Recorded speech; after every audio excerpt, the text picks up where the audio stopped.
Hi, everybody. My name is Miles, and I'm a disability inclusion partner with Peak Performers. A lot of times we take certain things for granted if we are what's called a neurotypical person. In other words, our brain is similar to the majority of the other brains that are out there. I myself identify as neurotypical, but I've had the pleasure of meeting a lot of neurodiverse individuals over the course of my tenure here at Peak Performers.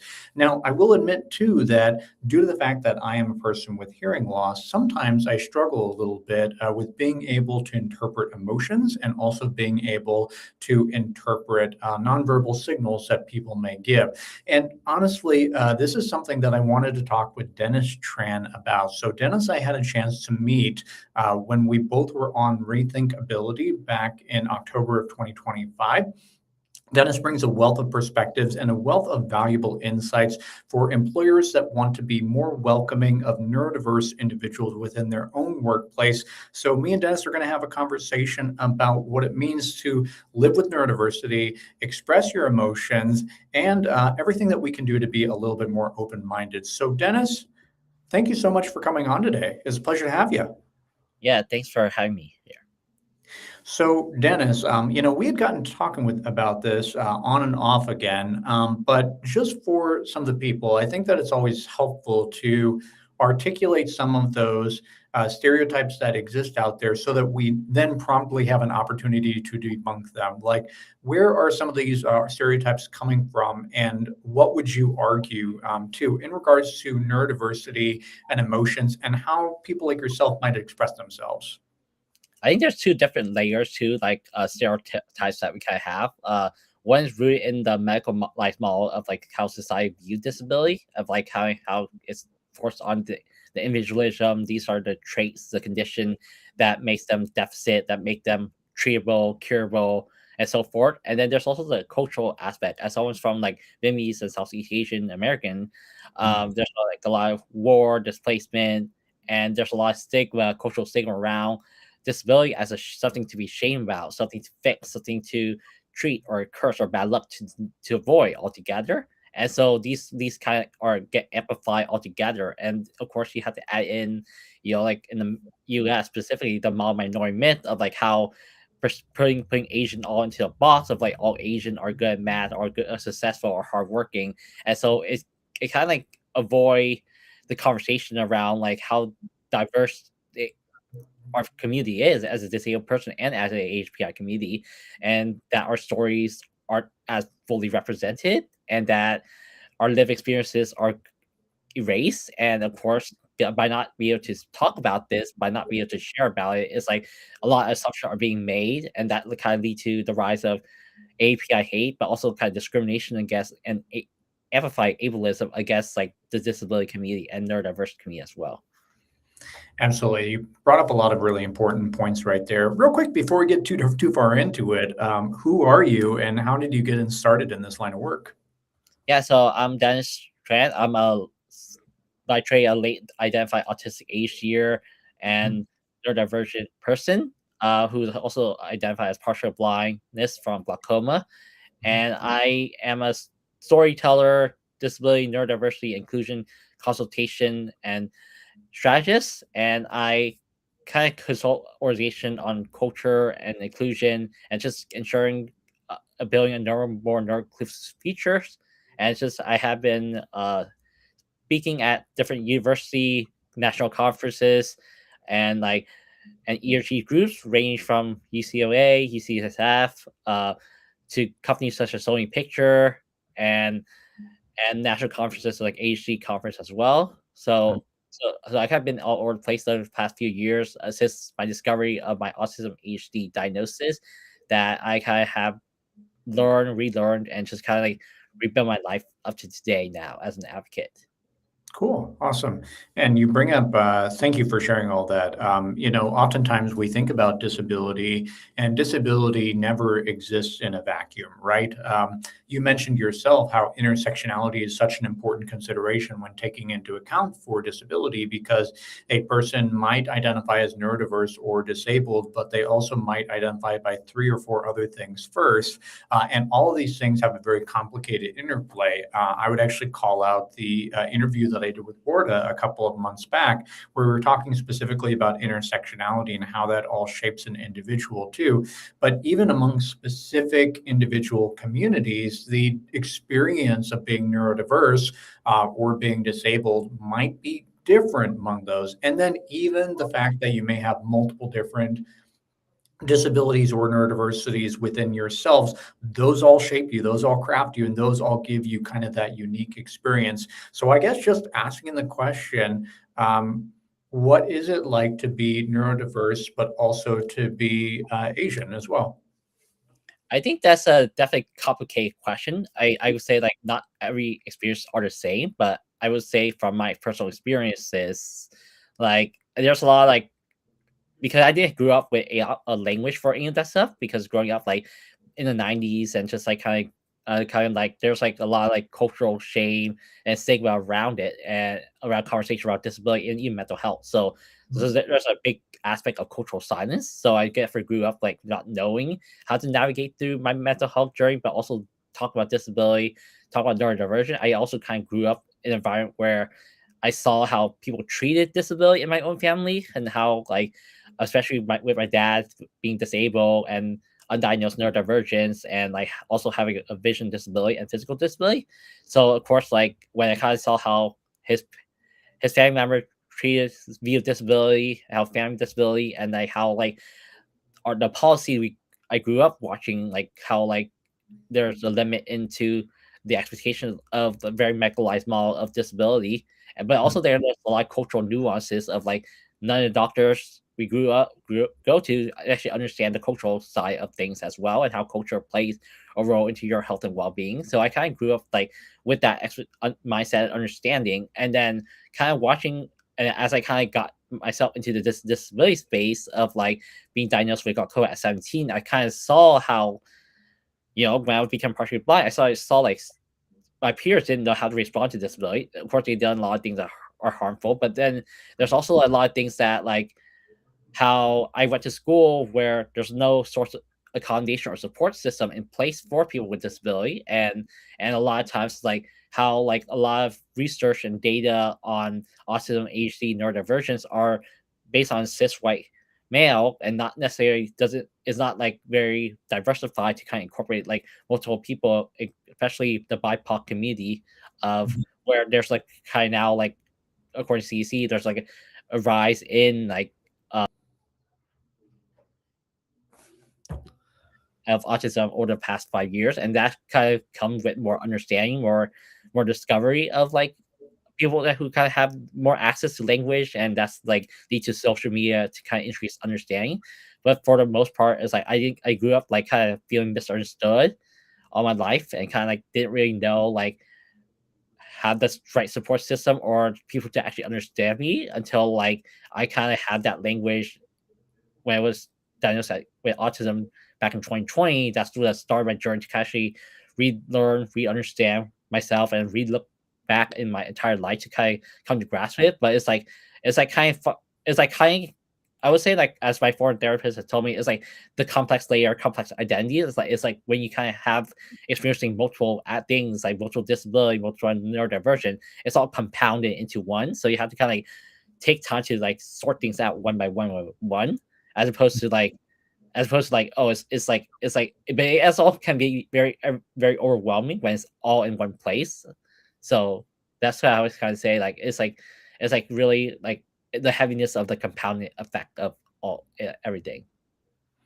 It's a heaviness, it's a compounding effect. And I think what I'm kind of reminded of is that there was a look back a while back when they looked at the way that seatbelts were designed. And they realized that all the seatbelts in all the cars across the United States had been designed specifically for men in mind and weren't taking into account women and breasts, and how that may affect individual experience and comfort level with it, but also like performance and protection that it provided as well too. So, oftentimes we think about disability, but there's still that other lens that gets applied where usually we're considering the experience of the of one particular category within that.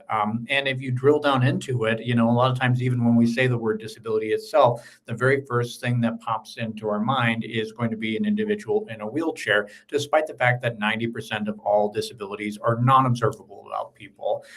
So it's difficult, but it's also difficult to kind of find your voice. But I was just kind of curious because you have a very distinct sweatshirt on right now that says disabled joy. So could you talk to me a little bit more about what that means? Yes. So in terms of disability joy, I kind of feel in a world where the system society kind of make it hard to live. There's a lot of systemic barriers to it.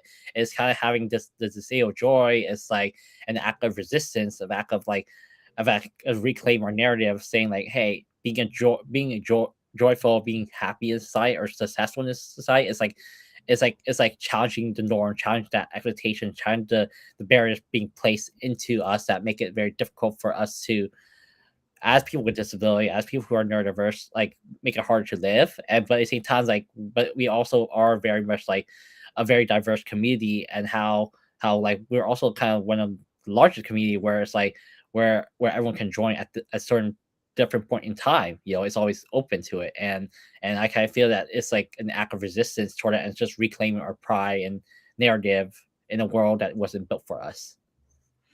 And I think a lot of times the narrative that's around this is the word suffering, right? Like, you suffer from. I've even had people tell me that Miles, what's it like to suffer from hearing loss? And I'm like, well, I don't really know any other world, so I couldn't really tell you, and it doesn't feel like suffering to me. And I think to be clear, like there are some disabilities that do cause a level of suffering, but for many of us, it's an identity. It's part of who we are, and we really don't know anything different than that. But I want to dig in a little bit more specifically to, you mentioned mental health journey, and that ties in so perfectly with the idea of disabled joy. So could you tell me a little bit more about what your mental health journey has been like and how it's been affected by being neurodiverse?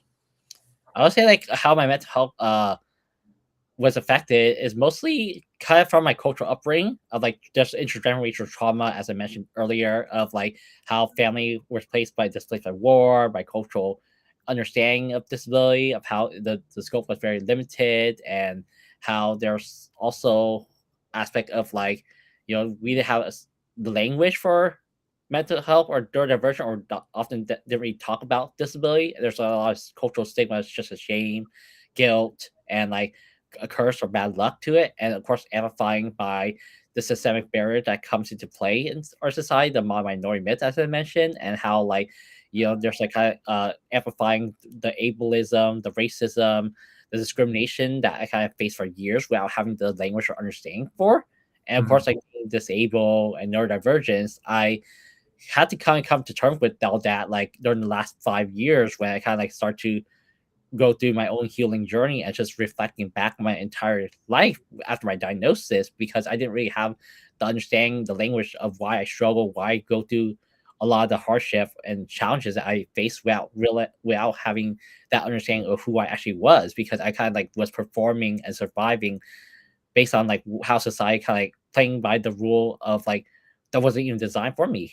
And I kind of had to kind of reevaluate all that stuff after I get my diagnosis. And I think that's the biggest struggle that I had to come through, was like I didn't struggle from the disability or like being autistic or ADHD was a struggle itself. It was the systemic barriers that has it, but also the language that I did not have or understanding of myself that I didn't have for years, that kind of hindered that, or kind of like forced me to kind of go through a lot of the struggle and hardship that I faced over the years. Mm. Thank you. I appreciate that. And by the way, we do have somebody joining us live. Heather mentioned, hi, Miles. Looking forward to watching. Thanks for joining us, Heather. Feel free to drop any comments or questions that you have for Dennis into the live chat as well. I think that so many of us do struggle at various different points with our mental health journey. I know the 2025 year was a very difficult for me personally, especially as my family lost my father-in-law, and watching all of my family members, well as dealing with my own sadness for his passing, as well as various different other kind of macro level events that were happening within the world. So, what does uh, what does maintaining and improving your mental health look like for you on a daily basis, and how do you continue to feel up? Yeah, so I was kind of answering that question. Like, I think for me, it's like I didn't really have the language or the my understanding of how to process the different emotion that I have. Like growing up, it was like I didn't really have, like I mentioned, the language or understanding of all that stuff. It was more based on survival, keep going, keep pushing through, and like continue on to like to the next milestone, to the next thing, to the next object, and not necessarily, especially growing up low income and like kind of like having marginalized like background and identities. Like I kind of feel like a lot of times, like now how I kind of like approach it is like I actually kind of have a community support system, leaning on each other, learning how to take up space, learning to ask for help, learning to articulate those type of things, because I didn't have that type of thing. And of course, like it was also growing up in an environment where people often say like, oh, it's a burden to ask for help, when they make it seem like a burden. And like when people with disability often feel so burdened by other people that they don't feel like they can take up space, or they were able to ask for help, right? So I kind of suffered in silence for a year because of how society view disability, and how society view like asking for help was they kind of treat it as a burden, and try to treat it like, oh, like I didn't mean it that way, or like, like, and they kind of say things that like are kind of harmful at times. And of course, like, so that's why a lot of times it's like it's also like the barriers like of asking for help and taking up space was very difficult, because it's just how society view disability is kind of make it feel like, oh, it's not worth to exist. And I think that's why I kind of feel like a lot of it was a lot of unlearning that I had to do over the past 5 years. And a lot of times like asking for help, support system, and like building a community over the past 5 years was very crucial to me, as someone who kind of like struggle in silence for so long, and didn't really ask for help, and didn't really know who to ask for help, because I didn't really have like a lot of resources, tools, or support system, especially when I didn't feel like a lot of people would understand what I'm going through. So I think what was key to my own healing journey and like mental health was like kind of finding people with shared lived experiences, and some come from cultural background, that understanding. So in 2020, I reached out to a life coach who kind of like had that lived experience as me, or some cultural background, and that kind of led me into uh, my storytelling journey of actually starting my own podcast, share my story, and that's kind of led me to actually find communities, find support system for myself. And then in 2024, when I actually met my own therapist, who actually shared the same lived experience as me, as a late autistic ADHDer, who was also kind of navigating through her queer identity as well. And so far from a Southeast Asian background, is very healing. And I kind of felt like that was the most transformation point after those past 2 years after my diagnosis, was after connecting with someone who actually understand what exactly what I was going through, and actually teach me the language to embrace myself and my intersectionality, because I didn't really have the language I was going through, because the diagnosis is only the beginning of the journey, but then afterward it's like connecting the dot, the puzzle pieces, and so far all these other diagnoses, all these mental health challenges that I did not have access to come to surface, and the emotional that I couldn't name come to Mhm. surface. I kind of make space to kind of like learn all that stuff and process everything, because of like it was like one of where I was questioning everything that I was going through, and everything that I thought I was, and who I was, and who the version of me versus like whom I actually am, was like hard to kind of like process, and it definitely took a lot of time. Yeah. That's so important that what you're talking about there, having the language to express it. And I was actually doing a roundtable a couple of months back, and I was talking with people that were pretty close in with the community, a bunch of advocates as well as HR leaders and stuff. And we're talking about the disability lived experience. And I kind of came to an epiphany right there as I'm staring at 15 other people that are all nodding their heads, and that's that this is the minority of people. The vast majority of people outside this very room don't really understand what disability means. They don't really think a lot very actively, like, hey, mental health, I'm going to take these steps to manage my mental health. And they probably have no idea what neurodiversity means. So, for people that want to get started understanding themselves, what kind of resources would you really recommend to them, and where should they start to investigate so that they can have developed this language a little better?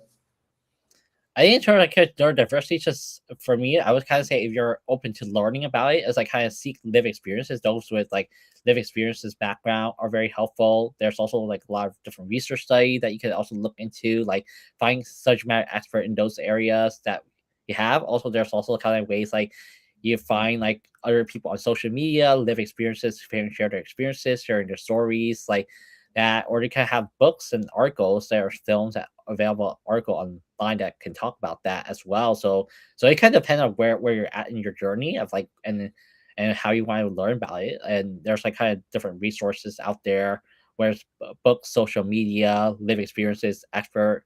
It's just kind of being curious to learn about that. You know, it's like the curiosity mindset is very important. And I think oftentimes it's like people just kind of stop. They're not curious. They kind of go into judgment and assumption of people like, hey, this person look weird, this person awkward, or this person like, oh, it's like I don't want to talk to this person because they're in a wheelchair, or I don't want to talk to this person because they walk funny or they talk a certain way. And so, but at the same time, it's a lot of curiosity. They may look different. They may look different, but on the outside, but with inside, they're kind of totally different person. How their brain work, how their brain functions. So the also it's just like challenge the assumption with curiosity and understanding, as opposed to like shaming and judging for someone who's different than you and and so forth. That's one of the brilliant things about social media and the internet and as a whole is that there are more opportunities for connections than ever before. There's more opportunities to find other people who are like you. In fact, one of my favorite TikTok threads, and I'm not big on TikTok. For me, it's not my favorite platform in the world, but I get it. You know, I know a lot of people that do like it, and I think that I really like following some of the stuff that's on the chronic illness thread on TikTok, as well as disability TikTok as well too, because some of those really have pretty unique perspectives by individuals that are able to generate content for a very specific audience. Heather, I think she asked a question that was pretty similar, but we're going to take a second to kind of show it. What resources do you recommend to employers use to be able to recognize when neurodiversity and emotion are affecting the workplace, and what resources are good for you as an employee in order to be able to show up refreshed every day and ready? And hold on, there's a little bit more to it than that. Ready to work. Sorry. Did you catch all that, Dennis? Yeah.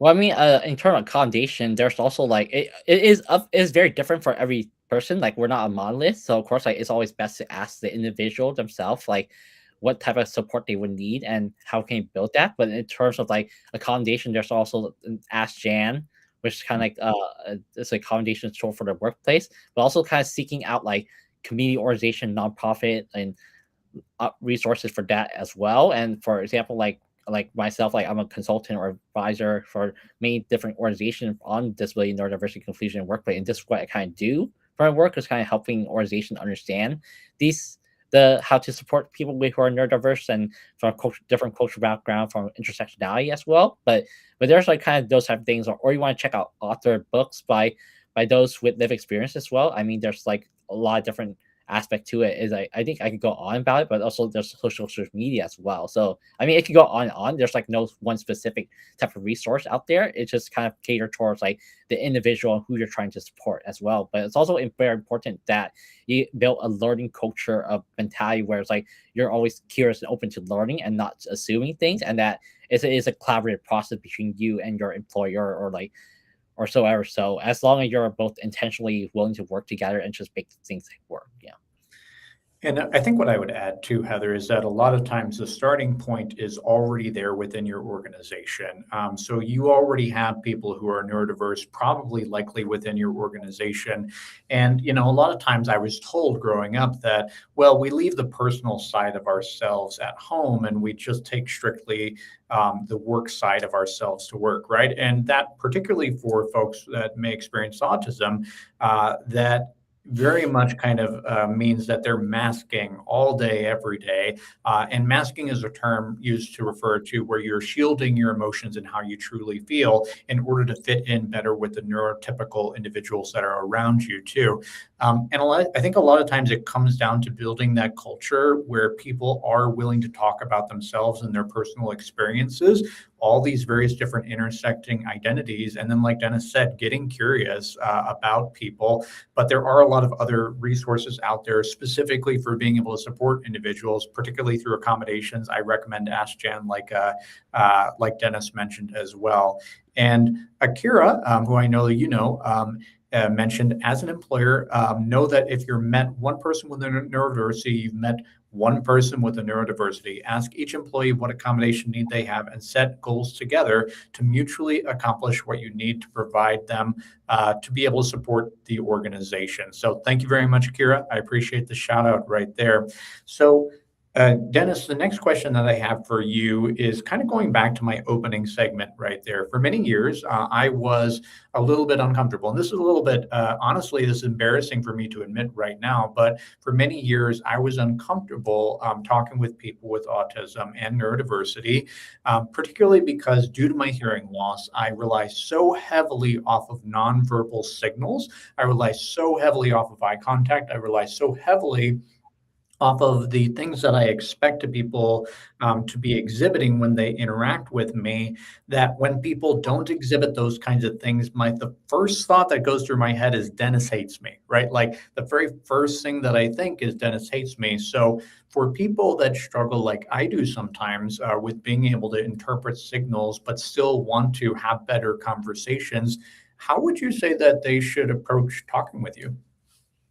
I would say at first it's kind of more of an internal side of work that you have to kind of do. Kind of like you have to kind of challenge your assumption and bias that you have, like kind of have that, and that's kind of like the internal work that you need to work out with. Like kind of there's like more to the expectation, and I also kind of faced this similar challenge that you did before too. Before I kind of come to terms with it, because oftentimes like I was like, oh, because there's like a lot of systemic barrier how society kind of put things into your mind or form your habit, your behavior, or your understanding of things. So of course, like a lot of times it's like I didn't really have that understanding of language of it, because sometimes I was like growing up, I was like a lot of ADHD autism trait are considered red flags. So it's like I was like, when I kind of come to work with these terms, I was like, no, that's not how way you should do it. That's like I'm offended by it, or like why is this person so like a certain way, or they're missing deadline. I was like, I get so frustrated by it. I was like, they're not working the same way I want them to work or how it should be.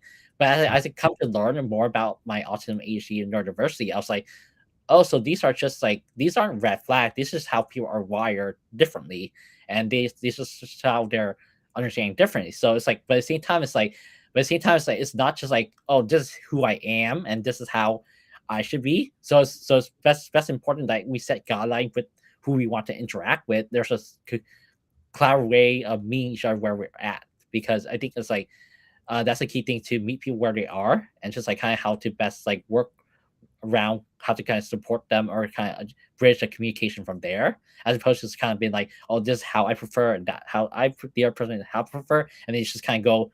There's no compromise. I think there's like kind of mutual terminology that comes into it, that where we can work with each other, as opposed to like work against each other in terms of like communication preference and understanding, because of course like everyone's is gonna be different than you, and not everyone's gonna be dissimilar than you. But of course, like, but also just be open to the different way of communication, different way of processing emotion, and different way that is out of your norms that you wouldn't expect or understand. And I think that's like kind of key thing where I was like getting triggered by certain things, but at the same time I was like, oh wait, mate, it's just different than Yeah. me, than how I would prefer things to be done.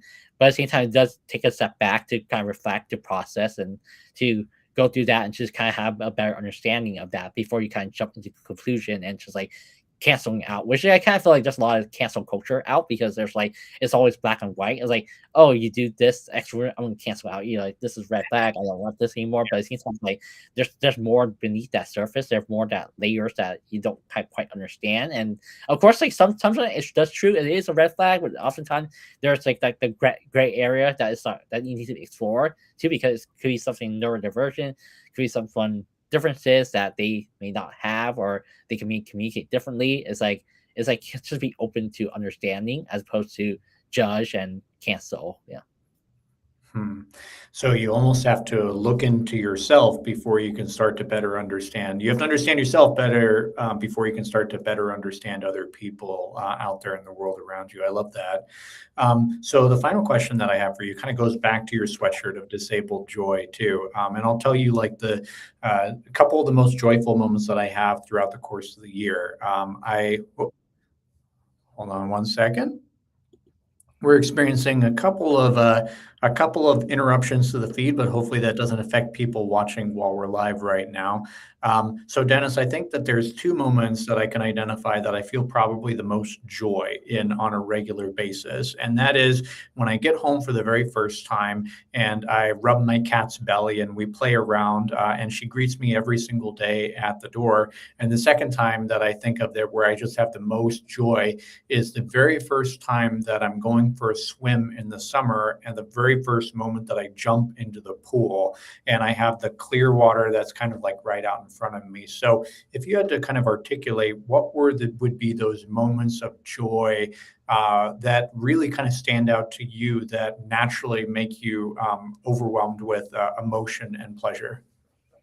I think for me, like joy is like kind of something that is like is pretty much like I mentioned is resistance every day. It's like kind of like, but also the accumulation of little moments, like because like little moments of community support and just like kind of having like the little small things, like of course, like kind of like like getting a text message from someone who just checked in on you, Mm. out out with someone, or just kind of like the smell of like your favorite food or something, that just like the little thing that people take for granted, because oftentimes like we often think about like, oh, it has to be some granular thing to be grateful for, to be like kind of like a joyful thing, but it's just like it could be just little small things that people take grant for from just waking up and to be like grateful that like everything's okay and everything, like you're healthy and you're kind of navigating through it. And for yourself, it's like your cat, your pet, that your support pet that you have, like to kind of keep you there. Or for myself, it's like kind of having a community of support system so I could lean on and advocate for, and just like, and so that I can embrace myself all the time and don't have to match, which is a very helpful for me. Is it kind of just like those little things that I kind of value that are helping me stay afloat and just be keep my joy in front, even though some days is like maybe pretty harder than others. I have fluctuating energy level and kind of like going through a lot of different emotion that I struggle to name at times. It's just like, but also kind of having people who are understanding of me and also really like willing to work with me, willing to take time to get to know me and understand me is very key to my own well-being, but also my joy and happiness as well. Mm. Thank you. I appreciate that. And we actually had a really good comment that came in over YouTube from Autism 101. The question, how are you, is really difficult for me. And, that is something that I've actually been working on a little bit as well, too. Instead of just reflexively saying, how are you to every single person, I've been trying to say instead, it's good to see you. It's so reflexive and it's so difficult for me. But a lot of times these things can be really difficult, especially if we are going through something very difficult right now and it's just too difficult, too complicated to explain to that other person. So thank you very much for the shout out there online from YouTube, from Autism 101. Very much appreciate it. So Dennis, as we start to wrap Oh, up. before I would like to kind of add another thing to that comment too. I was like one of my I guess like as the how are you question kind of like it's very hard question because it's like sometimes like the default answer is I'm good, and then people just Right?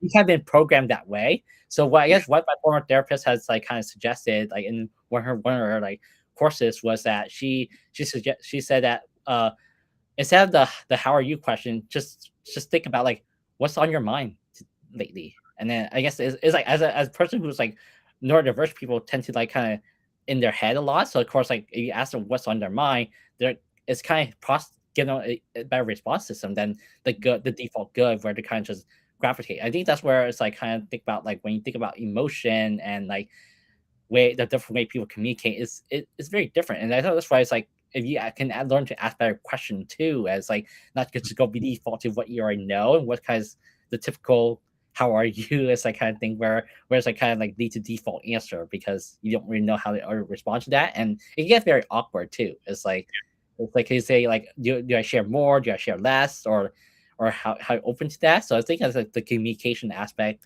and then the follow up after that.